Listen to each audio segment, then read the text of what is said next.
Je vous salue. Les linges sales se lavent en famille, dit-on. Ceux de l'Amiba l'ont été ce mardi 12 avril 2022 au cours d'une réunion présidée par l'ADG intérimaire Paulin Loukoussa à l'attention des agents et cadres de la société. Cette rencontre tenue dans la salle des banquets du club MIBA dans une ambiance conviviale fait suite aux récentes manifestations des revendications de quelques agents au sujet de leur salaire. Pour le patron du comité de gestion, ce malaise est dû à un déficit d'information autour du compromis trouvé avec la délégation syndicale au sujet de la paye dès janvier et février dernier. Alors, ce que nous avons déploré, c'est que la communication a été en défaut, puisque nous avions discuté avec nos partenaires, les délégués syndicaux. Nous avons tenu 2 réunions. La première réunion, c'était pour décider, après qu'on ait parlé au conseil d'administration, pour décider que, étant donné que le déblocage des fonds traînait, puisqu'on avait produit, on peut quand même se prendre en charge. Cependant, comme vous le savez, il faut monter la deuxième chaîne de la laverie qui s'élève. Ce qui est important, c'est ça. Mais on ne peut pas ne faire que ça et laisser les souffrances du personnel, nous souffrir le personnel sans y penser. C'est comme ça que nous avons dit, nous le faisons, mais vous faites circuler l'information. Il faudra dire au personnel, donc on avait proposé au banc syndical, après échange, et qui avait accepté, qu'on allait commencer par payer un acompte pour pouvoir booster la production. C'est très important. L'ADG Paulin Loukoussa a rappelé le fait que son management met au centre de son action le travailleur de l'Amiba. Avec chiffres à l'appui, il a démontré comment son comité a amélioré le traitement des agents en l'indexant notamment au SMIG, en dépit des difficultés de production que connaît la société.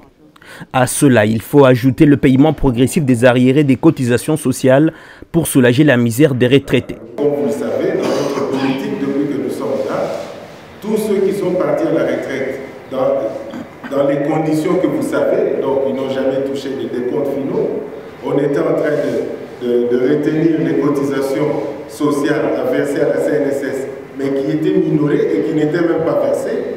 Alors nous, dans notre politique, nous avons entrepris de payer chaque fois que nous avions quelque chose pour que les pensionnaires qui étaient partis, qui n'avaient rien pu toucher, puissent être pris en charge par la CNSS. Peut-être que vous n'êtes pas concernés dans le groupe qui est là, présent, mais ceux qui sont concernés, ils savent qu'ils sont pris en charge. Déjà, avec le montant que nous avions obtenu lorsque nous avions vendu, nous avions encore versé 100 000 $. Aujourd'hui, nous sommes à 620 000 $ que nous versons à la CNSS, que nous avons versé, mais ce n'est pas tout. Nous nous sommes battus pour que le personnel puisse avoir le minimum possible. Le personnel est resté longtemps sans être payé. Donc, nous ne pouvons pas tolérer cela. Ventre affamé n'a point d'oreille, parce que là, on n'invente rien. Nous sommes dans la vision du chef de l'État. Le peuple d'abord. Donc, c'est ça notre politique. Pour terminer, Paulin Loukoussa a invité les agents de l'Amiba au travail acharné pour booster la production.